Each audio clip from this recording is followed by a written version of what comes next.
By continuing coverage of a story we first brought to you Thursday, Missouri State Highway Patrol and the Scott County Coroner continue to investigate the death of 44-year-old Lloyd Gilmore. The coroner's office released a statement today in regards to Gilmore, who died while in law enforcement's custody. Officials say Gilmore has been secured ahead of a forensic autopsy, which is slated for Monday.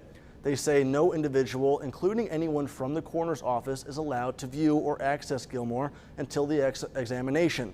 The coroner maintains no cause or manner of death has been determined at this time. We will keep you updated as we learn more.